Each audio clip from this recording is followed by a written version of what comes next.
Hi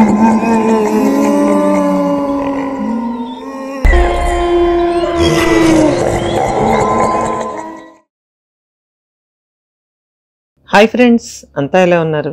బాగున్నారు అనుకుంటున్నాను. మీరు ఇంకా బాగుండాలని మనస్ఫూర్తిగా కోరుకుంటూ మీ అందరికీ ఎంతో ఇష్టమైన స్లాట్ సిటీవీ హర్రర్ స్టోరీస్కి మీ అందరికీ పేరు పేరున స్వాగతం.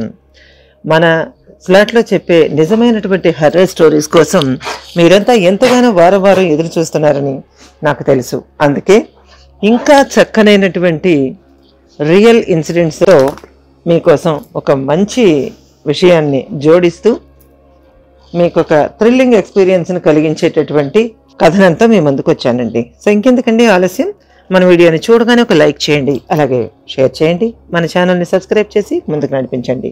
మన 2 ఛానల్స్లోనూ ఆడియో వీడియో హర్రర్ మీకోసమేనండి. తప్పకుండా ముందుకు తీసుకువెళ్తారని ఆశిస్తూ ఇక ఆలస్యం చేయకుండా మన హర్రర్ స్టోరీలోకి అయితే ప్లాన్స్ అయిపోదామండి.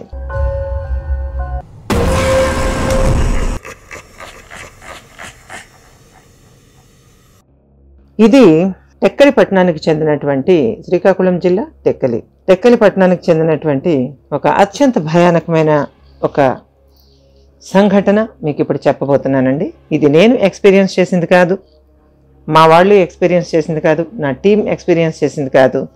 ఇది కేవలము విన్నది మాత్రమే, అంటే జరిగింది విన్నది మాత్రమే. కొన్ని అక్కడి వారి అభ్యంతరాలను దృష్టిలో ఉంచుకొని వాళ్ళు అభ్యంతరం వెలిపుచ్చటం వల్ల వాళ్ళ పేర్లన్నీ కూడా మార్చి నేను ఈ స్టోరీని అయితే మేము ముందుకు తెస్తున్నాను. ఇది చెప్పడంలో కూడా ఒక ప్రయోజనం ఉందండి. కేవలం భయపెట్టడం మాత్రమే కాదు, మీకు కూడా ఒక థ్రిల్లింగ్ ఎక్స్పీరియన్స్ని ఇవ్వడంతో పాటు ఒక మంచి విషయాన్ని మీరు ఆఖరిలో అనుకుంటారు, అవును నిజమే కదా అని. సో ఇక టెక్కలి పట్టణంలోకి వెళ్దాం రండి. శ్రీకాకుళం జిల్లాలో టెక్కలి అనేక ప్రత్యేకతలు కలిగినటువంటి పట్టణం. ఎంతో చక్కనైనటువంటి కల్మషం లేని మనుషులకి, అభిమానానికి, ఏదైనా ఒక అడ్రస్ అడిగినా కూడా ఎంతో ఇంట్రెస్ట్గా మంచిగా వాళ్ళకి తెలిసినంత మట్టుకి జాగ్రత్తగా చెప్పి మనల్ని సంతృప్తిగా పంపించేటటువంటి మనస్తత్వం ఉన్నటువంటి ప్రజలకి టెక్కలి పట్టణం చాలా ప్రసిద్ధి అండి. అట్లాగే టెక్కలిలో ఒక అనేక కష్టసుఖాలు ప్రజలంతా ఉన్నప్పుడు ఎన్నో రకాలైనటువంటి వ్యక్తులు ఉంటారు, కలిసి ఉంటారు. అలాగే అందులో కూడా ఒక వ్యక్తి, ఆ వ్యక్తి ఎంత భయానకమైన ఎంత ప్రయోజనకరమైన పనులు చేసేవాడు అని అంటే, భయానకమైనటువంటి పనులు చేయటం అనేది ఒక ఎత్తు, ప్రయోజనకరమైనటువంటి పనులు చేయటం అనేది ఒక ఎత్తు. అయితే ఈ ప్రయోజనకరమైన పనులు ఏమిటి అంటే, ప్రజలకు ఏ రకమైనటువంటి ఇబ్బందులు వచ్చినా సరే నేనున్నానంటూ ఉండి వాళ్ళకి ఆ సమస్య రాకుండా చేయటం అనేది చెప్పదగిన అంశం. ఆ వ్యక్తిలో అందరూ కూడా ఎదురు చూసేది, నచ్చేది, ఇష్టపడేది కూడా అదే తత్వం అండి. అయితే ఒక్కోసారి తన చేత కాకుండా ముందుకు వెళ్ళిపోయినవి, చాలా ముదిరిపోయినవి, చాలా ఇబ్బందులు కలిగేవి, అటువంటివి ఏదైనా ఉన్నప్పుడు కనుక ఆయన వెంటనే చెప్పేసేవాడు, ఇది నా వల్ల అవ్వదు బాబు, మీరు ఫలానా దగ్గరికి వెళ్ళండి, ఫలానా విధంగా చూసుకోండి, లేదా నాకు తెలియదు, మీరు ఎలాగో ఒకలాగా మీరు దీన్ని మరో దగ్గరికి వెళ్ళి చేయించుకోండి, నా వల్ల కాదు. అంతేగాని మోసం చేయడం కానీ లేకపోతే మరొకటి కానీ అతని దగ్గర మనం చూడమండి. అయితే అటువంటి వ్యక్తి ఆ భగవంతుడి దయ వల్ల తాను నేర్చుకున్న విద్యని ప్రజల సమస్యలు తొలగించటానికి ఉపయోగించటం అనేది ముదావహం, చాలా మంచి విషయం. అలాగే ఆయన తనకి దగ్గరకు వచ్చిన వాళ్ళకి సమస్య తీర్చి పంపడమే కాకుండా మళ్ళీ అది వాళ్ళకి అటాక్ కాకుండా జాగ్రత్తలు కూడా ఇవ్వడంతో పాటు ఏ రకమైనటువంటి తప్పు వల్ల అలాంటి ఇబ్బందులు వాళ్ళు అనుభవించారో కూడా చెప్పి మళ్ళీ అటువంటి తప్పు జరగకుండా కూడా ఆయన చూసేవాడండి. సో అటువంటి వ్యక్తి దగ్గరికి మరొక వ్యక్తి, ఆ వ్యక్తి పేరు మార్చి నేను చెప్తున్నానండి.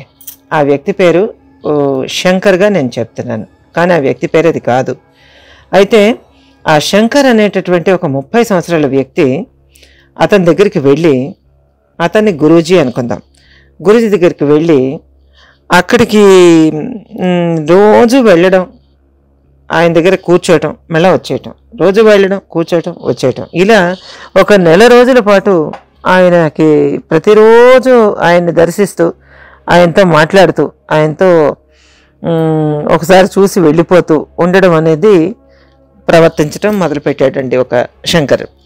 అయితే అతను ఏం చేసేవాడు అని అంటే, అతను చిన్న టైలర్ పని చేసేవాడు. అయితే తనకున్నటువంటి విద్య చక్కగా బట్టలు కుట్టడం, ఎవరికి ఎటువంటి డిజైన్లో కావాలన్నా అంత చక్కగాను కుట్టగలిగేటటువంటి వ్యక్తి ఆ టైలర్ శంకర్. అయితే అతను ఏ ఉద్దేశంతో గురూజీని కలవడానికి వస్తున్నాడో, ఎందుకు వస్తున్నాడో ఎవ్వరు కూడా కనిపెట్టలేకపోయేవారండి. అయితే అలాంటి పరిస్థితుల్లో అతను రోజు ఎందుకు వస్తున్నాడో, ఆయన ఎంత అడిగినా కూడా మీ కోసం వచ్చాను బాబు, మీ దీవెన కావాలంతే అనేవాడు. ఎందుకు వస్తున్నాడు? ఏదో ఒక ప్రయోజనం లేనిదే ఒక మనిషి కొట్టు వదిలేసి అంతసేపు కూర్చోడు కదా. అందుకని చెప్పి ఒక 3 నెలలు గడిచాయి. 3 నెలలు గడిచిన తర్వాత వచ్చిన వాళ్ళందరికీ అతను గురూజీ శంకర్గా పరిచయం అయిపోయాడు. ఆ గురూజీ శంకర్గా పరిచయం అయిపోయి గురూజీ దగ్గర ఉండే మనిషి ఇతను పట్టుకుంటే చాలు అనే పద్ధతి తెచ్చుకున్నాడండి. తెచ్చుకున్న తర్వాత అతను ఒకానొక రోజు ఇవన్నీ చూసిన తర్వాత వచ్చిన భక్తులందరినీ కూడా, వచ్చిన అవసరాలతో వచ్చిన బాధితుల్ని, భక్తులు కాదు ఇక్కడ బాధితులు, ఆ బాధితుల్ని లైన్ మీద జాగ్రత్తగా పంపించటం, ఫలానా అతని మనుషులు ఉన్నప్పటికీ కూడా, అంటే అక్కడ ఆల్రెడీ ఎస్టాబ్లిష్డ్ అయినప్పటికీ కూడా తను కూడా చొరవగా వాలంటీర్గా ముందుకొచ్చి అక్కడ ఎవరికి ఏ ఇబ్బందులు రాకుండా చూడటం, ఇబ్బందులు వచ్చిన వాళ్ళు, బాగా సఫర్ అవుతున్న వాళ్ళని ముందు పంపించటం, ఆ తర్వాత మళ్ళాను ఒక పద్ధతిలో ఆ మనిషిని తన్ని తాను ఎస్టాబ్లిష్ చేసుకోవటం అనేది అతను చేశాడండి. చేసిన తర్వాత అందరూ కూడా గురూజీ గారి దగ్గర ఉండే శంకర్ అంటే తెలిసిపోయింది, అందరికీ తెలిసిపోయిన తర్వాత టైలర్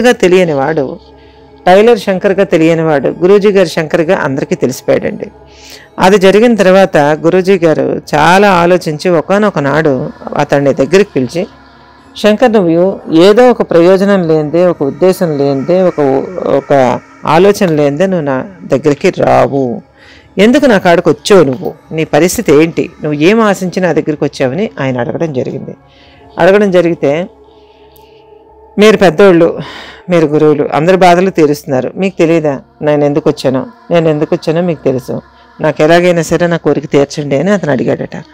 అడిగితే, అవును, నువ్వెందుకు వచ్చావో నేను అర్థం చేసుకోగలను, కానీ ఈ విద్య అందరూ నేర్చేది కాదు, అందరూ చెప్పేది కాదు, ఎవరు పడితే వాళ్ళకి చెప్పేది కాదు, అందరికీ వచ్చేది కాదు. కాబట్టి దీనికి చాలా కఠినతరమైనటువంటి నియమ నిబంధనలు ఉంటాయి. అలాగే ఎన్నో రకాలైనటువంటి బాధలు ఉంటాయి. ఇందులోకి నువ్వు రావడానికి నువ్వు చాలా కష్టాలు పడాల్సి ఉంటుంది. క్షుద్ర విద్య అందరూ ఉపయోగించేది కాదు. నేర్చిన విద్య క్షుద్రమైందైనా అది మనుషులకు మంచిగా ఉపయోగించాలని నేను ఇవన్నీ చేస్తున్నాను. అలాంటిది నువ్వు నేర్చుకుని నువ్వు దేనికి ఉపయోగిస్తావో నాకు తెలియదు. ఇక్కడికి రావడం దగ్గర నుంచి తప్పించి అంతకు ముందు నువ్వు ఎవరో కూడా నాకు తెలియదు. కనుక ఇవి నేర్చుకోవడానికి నీకున్న అర్హత సరిపోదు అని ఆయన చెప్పిన తర్వాత అతని మీద యాక్చువల్గా కోపం వచ్చింది. కోపం వచ్చినా కానీ ఏమీ చెయ్యలేక, సరే మీ దయ, నన్నైతే మర్చిపోకండి, మీరు ఎప్పుడు కౌరు పెట్టినా వస్తాను, నేను ఏ ఉద్దేశంతోనే వచ్చానని చెప్పి తన పని మళ్ళీ తను చేసుకోవడం మొదలుపెట్టాడు. కానీ అతను అక్కడతో ఆగలేదు. ఆగకుండా అతను ఇలాంటి విద్యలు చేసేవాళ్ళు, నేర్పేవాళ్ళు ఇంకెవరైనా ఉన్నారేమో అని ఆ చుట్టుపక్కలంతా వెతకడం మొదలుపెట్టాడండి. వెతకడం మొదలుపెట్టిన తర్వాత మందస పాలకోవాకి ప్రసిద్ధి అండి మా సైడు. మందస అంతా కూడా అడవి మొత్తం అంతా ఏజెన్సీ లాగా ఉంటుంది మందస. ఆ మందస దగ్గర ఇలాంటి విద్యలు చేసే ఒకడిని పట్టుకున్నాడు. వాడు క్షుద్రుడు అండి, అంటే దుర్మార్గమైనటువంటి వ్యక్తి వాడు. ఆ దుర్మార్గమైనటువంటి వ్యక్తిని పట్టుకుని వాడి దగ్గర చేరి ఈ శంకరు మొత్తం కార్యక్రమాల్లో వాడేదనుకుంటున్నాడో, అది ఏం పెట్టి నేర్చుకున్నాడో, ఏం ఆఫర్ చేసి నేర్చుకున్నాడో, లేకపోతే ఏ రకమైనటువంటి పద్ధతుల్లో వాడు నేర్చుకున్నాడో మనకి తెలియదు. కానీ వాడు మాత్రం కంపల్సరీగా ఏదో ఒక దుష్ట బుద్ధితోనే అలాంటి క్షుద్ర విద్య నేర్చుకోవడం అనేది జరిగింది. అది తెలిసిన తర్వాత గురూజీ ఈ శంకర్ని పిలిపించి మందలించడం జరిగింది. కానీ వీడు, మీరు చెప్పకపోతే లోకం గొడ్డిపోద్దా, నాకు చెప్పేవాళ్ళు దొరకరా, అందుకే నేను నేర్చుకున్నాను, నేను ఎలా బతకాలో నాకు తెలుసు, నమస్కారం అని చెప్పి వెళ్ళిపోయాడండి.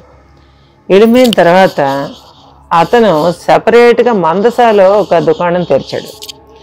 దుకాణం తెరిచి అందరికీ కూడాను ఇక్కడ ఖచ్చితంగా అన్ని సమస్యలు తీరిపోతాయి. ఎందుకంటే మొదట ఎస్టాబ్లిష్ అయ్యి ఉన్నాడు కదా ఆయన దగ్గర, టెక్కల ఆయన దగ్గర ఎస్టాబ్లిష్ అయ్యి ఉన్నాడు. అందుకని ఈజీగా జనాలు ఇటువైపు రావడం, అట్రాక్ట్ అవ్వడం మొదలుపెట్టారు. మొదలుపెట్టిన తర్వాత అతడు ఏం చేసేవాడు, ఎలాగ తగ్గించేవాడు అనేది ఎవ్వరికీ తెలియదండి. ఎవ్వరికీ తెలియదు. కానీ చేసుకోవడం మాత్రం నయం చేసేవాడు. నయం చేయడానికి డబ్బు బాగా గుంజేవాడు. కానీ ఆడవాళ్ళ దగ్గర మాత్రం అసలు పుచ్చుకునేవాడు కాదు. అతడు స్త్రీల దగ్గర సరిగ్గా వ్యవహరించకపోవడం, స్త్రీల దగ్గర అవసరమైనంత పద్ధతిలో ఉండకపోవడం, స్త్రీల దగ్గర ఏమాత్రం కూడా అతను కొన్ని విషయాలు పాటించకపోవడం, ఇవన్నీ చూస్తున్న మందస గ్రామస్తులు ఇతడిలో ఉండేటటువంటి వంకర బుద్ధిని తెలుసుకోవడానికి ప్రయత్నం చేయడం మొదలుపెట్టారు. అయితే ఎవరికైనా దెయ్యం పట్టినా, లేకపోతే ఏదైనా పీడకలలు అటువంటివి వచ్చినా, తర్వాత ఏదైనా ఒక ప్రేతాత్మ ఆవహించిన తర్వాత, ఎటువంటి దుష్ట సంకల్పాలతో ఎవరైనా ఏదైనా వచ్చినా, ఇతడు మగవాళ్ళకి ఒకలాగా, ఆడవాళ్ళకి ఒకలాగా ట్రీట్మెంట్ చేసేవాడండి. ట్రీట్మెంట్ అంటే అదేమన్నా డాక్టరా ఏంటి, అదొక పద్ధతిలో నయం చేసేవాడు. నయం చేసిన తర్వాత వాళ్ళకి తగ్గిపోయేది. దాంతో అతడి క్రేజ్ బాగా పెరిగిందండి. చెడుకి వేగంగా వ్యాపించే లక్షణం ఉంటుంది కదా, అట్లాగే ఈ చెడు కూడా వేగంగానే వ్యాపించిన తర్వాత అతడు తన పని తను చేసుకుంటూ పోతున్నాడు. ప్రతి అమావాస్యకి ఏం చేసేవాడో తెలియదు, కానీ ఎవరిని కలిసేవాడు కాదు. ఇలా ఉండగా, ఇది బ్యాక్డ్రాప్ స్టోరీ అండి. ఇలా ఉండగా ఆ ఊళ్ళో, మందస ఊళ్ళో ఒక పచారీ కొట్టు అమ్మాయి ఉండేది. పచారీ కొట్టు నడుపుతున్నటువంటి ఒక ఆ షాప్ అతని కూతురు ఉండేది. ఆవిడ ఒక మిలిటరీ మ్యాన్ని పెళ్లి చేసుకుంది. అతను మిలిటరీలో ఉంటాడు కానీ ఇంట్లో ఉండడు కదండి. అతను సంవత్సరానికి ఒకసారి రావడం, ఒక నెలలాళ్ళు ఉండడం, వెళ్ళిపోవడం, ఇలా జరిగేది. ఆమె అద్భుతమైనటువంటి అందగత్తె. ఎంత అందంగా ఉండేది! అసలు ఆ కమ్యూనిటీలో, ఆ పద్ధతిలో అంత అందమైనటువంటి స్త్రీలు ఉండడం అరుదు. అంత చక్కగా చెంపకి చారడేసి కళ్ళతో చక్కగా చాలా లక్షణంగా, అందంగా, ముచ్చటగా ఉండేది ఆ అమ్మాయి. ఆవిడ ఒకసారి ఒక అమావాస్య నాడు ఆమె ఏదో పని మీద మందసాలో తనకు తెలిసిన వాళ్ళ ఇంటికని బయలుదేరిందండి. బయలుదేరి వెళ్ళిపోతూ ఉంది. సాయంత్రం 6 గంటలకు వెళ్ళిపోతూ ఉంటే ఆమెని ఈ శంకర్ చూడడం జరిగింది. చూసి ఆమె అందానికి, ఆమె తరక పద్ధతికి మతిపోయింది. వాడికి మతిపోయి ఎదురుకుండగా వెళ్ళి పలకరించి, ఎవరమ్మ నువ్వు, ఎవరి తాలూకు అని అడిగాడు. పలానా వాళ్ళ తాలూకు. ఆవిడ భయపడిపోయింది. పలానా వాళ్ళ తాలూకు అంటే, ఓహో వాళ్ళ తాలూకా, నీ పేరేంటి తల్లి అని అడిగాడు. నీ పేరేంటి తల్లి అని అడిగితే ఆవిడేదో పేరు చెప్పింది. ఇప్పుడు ఆ పేరు ఎందుకులేండి, ఆవిడ పేరేదో చెప్పింది. మనం సీత అనుకుందాం. ఏదో చెప్పింది. ఆహా, నీ పేరు సీత, వయసు ఎంతమ్మా నీకు అని అడిగాడు. అంటే 24 అంది. ఆహా, సరేలే అమ్మా అనేసి వెళ్ళిపోయాడండి. వెళ్ళిపోయిన తర్వాత ఆవిడ కూడా అనుమానంగా చూసి గబగబా తన మానం తను వెళ్ళిపోయింది. ఆమె వెళ్ళిన తర్వాత ఆమె నిలబడ్డ చోట నుంచి కొంత మట్టిని సేకరించి వాడు వెళ్ళిపోయాడు. ఇది జరిగిందండి. జరిగిన తర్వాత ఒక 10 రోజుల తర్వాత ఆ అమ్మాయికి ఇంట్లో భోజనం సహించడం మానేసింది. తర్వాత నిద్ర పట్టడం మానేసింది. ఇంట్లో లక్షణంగా ఉన్న పిల్ల, అన్ని పనులు చేసుకుంటున్న పిల్ల ఏ పని చేయడం మానేసింది. ఎంత చేయడం మానేసింది అంటే అసలు ఏ పని చేయడం మానేసింది. తెల్లవారి లేచి కళ్ళాపి చల్లి ముగ్గులు వేసుకుని చక్కగా పనిచేసే మనిషి అకస్మాత్తుగా 9 గంటలకు లేవడం, పాచి నోటితో కాఫీ, టీలు, పాలు ఏవైతే అవి తాగేయడం, అది అయిపోయిన తర్వాత మళ్ళీ వెళ్ళి ఆ పాచి నోటితో పడుకుని పోవడం, సాయంత్రం పొద్దుపోయే వేళకి లేవడం, లేచిన తర్వాత వాళ్ళు ఇంట్లో ఆశ్చర్యపోతున్నారు ఈ అమ్మాయి నడవడికి. తర్వాత ఒంటి మీద పవిట సరిగ్గా ఉంచుకోకపోవడం, తర్వాత నైటీ వేసుకుంటే దాన్ని సరిగ్గా ఉంచుకోకపోవడం, ఆ అసహ్యకరమైన పోస్చర్స్లో కూర్చోవటం, అలాంటివన్నీ ఆమె చేయటం. తర్వాత ఏదైనా చూస్తే అది వెంటనే చేత్తో తీసుకుని తినేయడం, అదే ఎంగిలా కాదా అన్నది పట్టించుకోకుండా ఒక రకమైనటువంటి జుగుప్సాకరమైన జీవన శైలిని ఆమె ప్రదర్శించడం మొదలుపెట్టి ఇంట్లో ఎవరితోటి మాట్లాడకపోవడం, సంధి చీకటి పడే సమయానికి ఊరి చివరికి వెళ్ళి కూర్చోవటం, ఇలాంటివి మొదలు పెడితే ఇంట్లో వాళ్ళు భయపడి ముందర అక్కడున్న దేవాలయంలో ఒక పూజారికి చెప్పారు, ఇలా జరుగుతుందంటే ఆ పూజారి ఆ అమ్మాయిని తీసుకురమ్మన్నాడట. ఆ అమ్మాయిని తీసుకువెళ్తే ఆమె గుడికి రాననేసి బయట కూర్చుంటే బయట అక్కడ శనక్కాయలు అమ్ముతూ ఒక ముసలమ్మ ఉంది. ఆ ముసలమ్మకేసి చూసి ఆ శనక్కాయల బుట్ట ఇచ్చి నాకు పని ఉందని చెప్పి ఆ శనక్కాయల బుట్ట తీసుకుని, నీకెందుకమ్మా అన్ని శనక్కాయలు నువ్వేటి చేసుకుంటావు అని అంటే, నీకెందుకు అవన్నీ ముసలిదాన్ని తినకుండక అని శనక్కాయలు ఈలోపు వీళ్ళు మాట్లాడి అతను వచ్చిన భక్తులను చూసుకొని ఆ పూజారి గారు వచ్చేటప్పటికి ఈమె ఆ బుట్టలో సగం శనక్కాయలు ఒలుచుకుని తినేసింది. అన్ని శనక్కాయలు ఒక స్త్రీ తినడం అనేది అసాధ్యం అండి.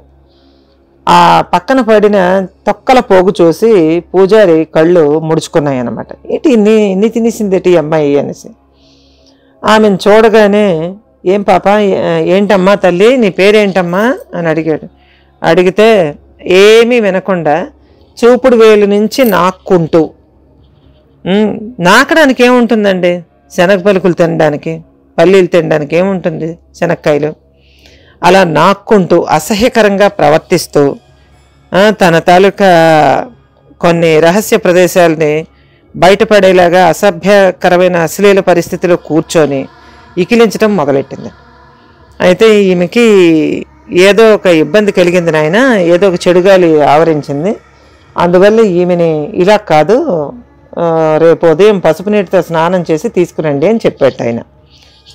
తీసుకురండి, అందాక ఈ కుంకుమ కలిపిన నీరు తాగించండి అని చెప్పేసి అమ్మవారు కుంకుమ కలిపిన నీరు ఇచ్చాడు. ఇస్తే అతడి వైపు కొరకొరా చూసి వదిలేసిందండి. వదిలేసి అక్కడి నుంచి గబగబా నడుచుకుంటూ ఎవరికి కనిపించకుండా ఇంట్లోకి వెళ్ళిపోయి తలుపేసుకుంది, వాళ్ళు తాగించడానికి వీలు లేకుండా. ఇంట్లో వాళ్ళు ఎంత ప్రయత్నించినా ఆమె తలుపులు తీయలేదండి. తీయకపోగా అందరినీ సాధారణ కుటుంబ స్త్రీలు వినలేని బూతుల్ని ఉపయోగిస్తూ తిట్టడం మొదలుపెట్టింది, అత్తగారిని, మామగారిని, అందరినీ. వాళ్ళు భరించలేక ఇంట్లో నుంచి కొడుక్కి ఫోన్ చేస్తే, వాడెవడో నాకు తెలియదు, వాడితో నాకు సంబంధం లేదు, నేను మాట్లాడనని చెప్పింది. అయిపోయిన తర్వాత వీళ్ళు భయపడి, ఏంటి ఈ అమ్మాయి ఇలా తయారైంది అని చెప్పేసి అనుకుంటే అర్ధరాత్రి 12 గంటల కాడ తలుపులు తీసుకొని ఎవ్వరికీ చెప్పకుండా గుడి పూజారి ఇంటికి వెళ్ళి తలుపు కొట్టిందటండి. తలుపు కొట్టి అప్పుడు జరిగింది ఎవ్వరూ ఊహించలేని సంఘటన. తలుపు కొట్టి అతను బయటకు వచ్చి, ఇలా వచ్చావు అని గట్టిగా అడిగాడు. అడిగితే, నీకోసమే వచ్చానురా, బయటికి రా అన్నది. ఏంటి బయటికి రావడం, నువ్వే లోపలికి రా అన్నాడు అతను.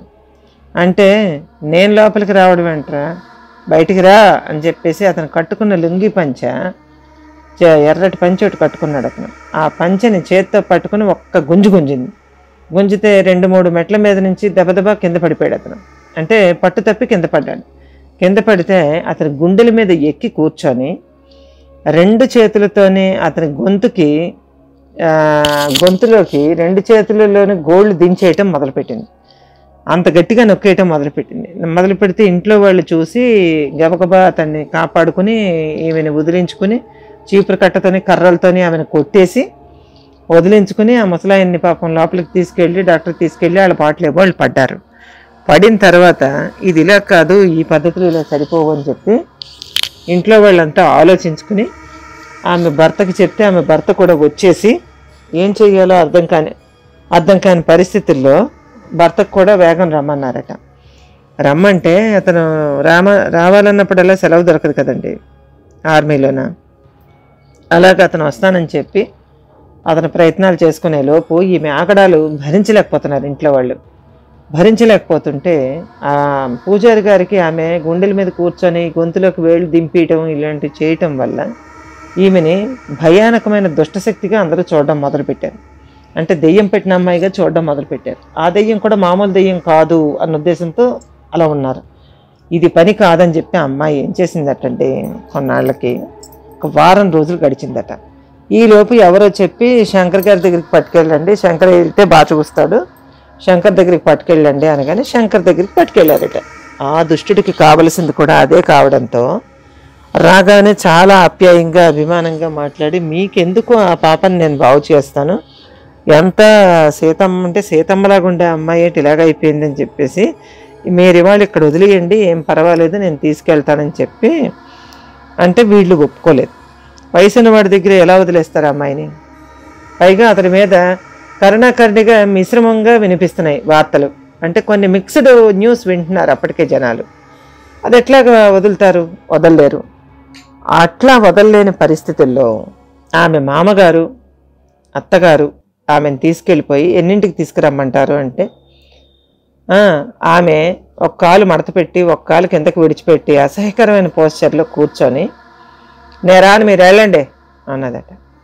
అంటే అలా కాదు రావాలమ్మా అంటే, నువ్వెవరివే చెప్పడానికి, నాకు పళ్ళు రాలిపోతాయి ఏమనుకుంటున్నావు అన్నది. ఇలాగని రకరకాలుగా ఇంట్లో ఉన్న వస్తువుల్ని అంటే వాడి దగ్గర ఉన్న వస్తువుల్ని అత్తమామల మీదకి విసిరేయడం మొదలుపెట్టింది. ఆ హింసాత్మకమైన ఘటనతో వాళ్ళు బెత్తరపోయి, సరే బాబు శంకరం బాబు మేము రాత్రి 11 గంటలకు వస్తాము, అందాక ఈ అమ్మాయిని శుభ్రం చేసి మాకు అప్పగించాలి, ఎలాగైనా సరే బాగు చేయాలంటే నేను చేస్తానన్నాడట.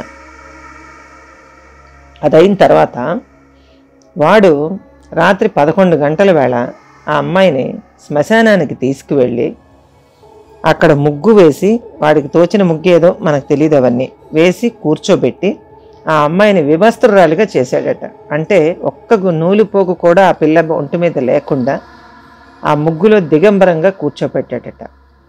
దిగంబరంగా కూర్చోపెట్టి ఆమెను చూస్తూ ఆమెకి ఏదేదో పౌడర్లు జల్లుతూ ఏదో వాడికి సంబంధించిన క్షుద్ర క్రతువేదో చేయడం మొదలుపెట్టేటండి. మొదలు పెడితే ఆ అమ్మాయి అలా ఊగుతూనే ఉంది, ట్రాన్స్లో ఉన్నట్టు ఊగుతూనే ఉండి చాలా అసహ్యకరమైనటువంటి పనులు చేయటం మొదలుపెట్టింది. వాడు చెప్తున్నాడు, ఆమె చేస్తూ ఉంది. కొంతసేపు అయిన తర్వాత వాళ్ళు దూరం నుంచి చూసి నిర్ఘాంతపోయారు. శ్మశానం దగ్గర ఉన్నాడని కనుక్కొని అక్కడికి వచ్చారు.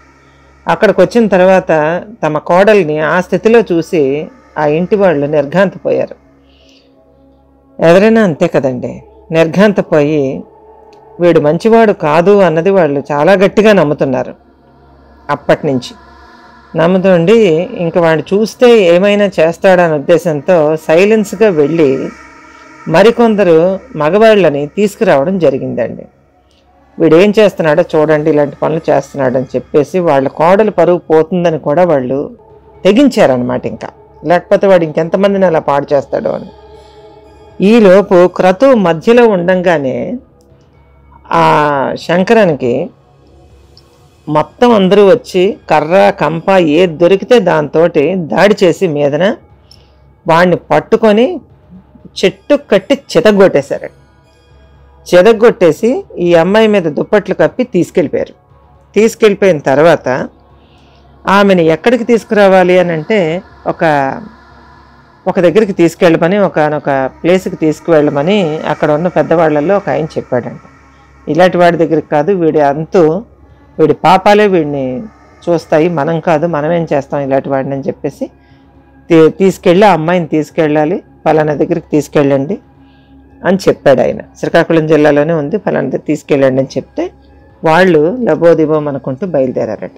బయలుదేరిన తర్వాత మరుసటి రోజు ఉదయం వచ్చేటప్పటికి, ఇక్కడ వినండి మీరు, మర్చిపోలేరు ఈ సంఘటన. ఎవరు పడితే వాళ్ళని దయచేసి నమ్మకండి, మర్చిపోలేరు. ఎందుకంటే మరుసటి రోజు చూసేటప్పటికి వాడి అంటే 4:30-5 గంటలకు లేచిపోతారు కదండి పల్లెటూళ్ళలో. లేచి, అది పల్లెటూరు కూడా కాదు, టౌను, చిన్న టౌను మందస. మంచి టౌనే, సినిమా హాళ్ళు ఉన్నాయి, అన్నీ ఉన్నాయి అక్కడ, మంచిదే. వీడి నివాస స్థానం మాత్రం కాస్త ఊరికి దూరంగా పెట్టుకున్నాడు. అయితే అక్కడ ఒక చెట్టుకు కట్టేసి ఉంచారు కాబట్టి తెల్లవారేసరికి ఆ చితుకుల మంట ఆరిపోయింది. ఆడ పెట్టుకున్న చెత్త ముగ్గులన్నీ ఎవరో కాలుతో దూసేసినట్టుగా పోయినాయట. పోయిన తర్వాత వాడు వేసిన అమ్మాయి బొమ్మలు అన్నీ కూడా చెదిరిపోయినాయట. చెదిరిపోయి వాడి తల అక్కడ కుక్కలు పీక్కు తింటున్నాయట. కుక్కలు పీక్కు తింటున్నాయి. వాడి శరీరంలో చేతులు లేవు. తర్వాత ఏమంటారు, కాళ్ళు, తొడల తాలూకా మాంసం లేదు. ఎక్కడికక్కడ పీక్కు తిన్నట్టుగా కనపడుతున్నాయట భాగాలు. ఆ చుట్టుపక్కలంతా కూడా పడి రక్తపు ముద్దలు, మాంసపు ముద్దలతో పడి ఏవో పిశాచాలు పీక్కు తిన్నట్టుగా అయిపోయాడట. అయితే వెంటనే అది కేసు అవ్వడమో లేకపోతే ఏమైందో మరి నాకైతే తెలియదు. అయితే ఈ విషయానికి ఊరి ప్రజలందరూ తిరగబడి చూశారంట. చూస్తే అక్కడ వాళ్ళకు సంబంధించిన వాళ్ళు ఎవరో వచ్చిన వాళ్ళు చెప్పారట, ఇలాంటి పనులన్నీ చేసి వాడు ప్రతి అమావాస్యకి ఆ ఊర్లో అందంగా కనపడే ఒక్కో అమ్మాయిని ఆ విధంగా చేయడానికి ప్రయత్నాలు మొదలుపెట్టాడట. వాడి పాపం ఈ అమ్మాయితో పండి 2వ కేసులోనే వాడు పట్టుబడిపోయాడు. పట్టుబడిపోయి సదరు క్షుద్రదేవతకి ఆ అమ్మాయిని ఆఫరింగ్ చేసి వాడేమీ చెయ్యకపోవడం వల్ల ఆ పిశాచాలు ఏవైతే వాడు ఏ ప్రేతాత్మలను, పిశాచాలను, క్షుద్రశక్తులను వాడు తీసుకుని వాడు ఏదైతే చేశాడో ఆ శక్తులన్నీ వాడి మీద పడి రాత్రి మీద పీక్కు తిన్నాయి. వాడిని బతికుండగానే పీక్కు తిన్నాయి. ఇంతకంటే దుర్మార్గమైన శిక్ష ఏ కోర్టు కూడా వేయలేదండి. ఎందుకంటే ఒక్కోసారి పాపం భరించడానికి అయిపోయినప్పుడు కాలమే శిక్ష వేస్తుంది. ఆ కాలం వేసే శిక్ష మనుషులు వేయలేరు, ఎవరు వేయలేరండి. వాడి పాపాలే వాడికి శిక్ష వేసాయి, వాడి దుర్మార్గపు ఆలోచనలే వాడికి శిక్ష వేసాయి. ఆ అమ్మాయిని ఆ తర్వాత శ్రీకాకుళం జిల్లా ఒక ప్రధానమైనటువంటి ఒక దర్గా ఉంటే అక్కడికి తీసుకువచ్చి అక్కడ ఆమెను బాగు చేయించుకుని వాళ్ళ ఇంటికి తీసుకెళ్లారట. ఆ తర్వాత నుంచి ఆమెకి ఎటువంటి ప్రాబ్లము లేదు, ఆమె చాలా హాయిగా ఉందంట. వాళ్ళ ఆయన వచ్చి ఆ తర్వాత తనతో పాటు ఆమెను కూడా తీసుకెళ్ళిపోయాడండి. అయితే ఇప్పుడు ఈ కథలో మనం భయానకమైన విషయాలు, అసహ్యకరమైన విషయాలు, ఆ క్షుద్ర శక్తులు మనుషుల్ని ఎలాగా పట్టి పీడిస్తాయి అన్నది చూసాము ఇప్పుడు ఈ కథలో. కాకపోతే ఇప్పుడు మనం తెలుసుకోవలసింది ఏంటి అంటే, సర్వసాధారణమైనటువంటి మనుషులు ఎవరు ఎలాంటి బాధలు పడుతున్నా ఎవడు పడితే వాడిని దయచేసి నమ్మకండి. ఎవడు ఏం చేస్తానన్న చెట్టు కింద ఫకీర్లు చాలామంది ఎక్కువైపోతున్నారు, అలాంటి వాళ్ళు స్వామీజీలు ఎక్కువైపోతున్నారు. ఎవడు పడితే వాడిని నమ్మకండి. అలాగే వచ్చిన ప్రతి సమస్య దుష్టశక్తి వల్లే వచ్చిందని కూడా నమ్మకండి. ఎందుకంటే అది స్కిజోఫ్రెనియా కావచ్చు, పిచ్చి కావచ్చు, లేకపోతే మెంటల్ షాక్ కావచ్చు, ఏదన్నా కావచ్చు. ముందు డాక్టర్కి చూపించుకోండి. ఆ కాడికి అది అవ్వకపోతే అప్పుడు రెండో side, second side of the coin అప్పుడు ట్రై చేయండి. అప్పుడు కూడా పురాతన కాలం నుంచి ఇలాంటి వాటికి ప్రసిద్ధి చెందినటువంటి దర్గాలు కానీ, ఆలయాలు కానీ, క్షేత్రాలు కానీ ఉంటాయి. అక్కడికి తీసుకెళ్ళి బాగు చేసుకోండి. అంతే తప్ప ఎవడు పడితే వాడిని నమ్మి పరువుని, జీవితాలని మాత్రం పోగొట్టుకోవద్దండి.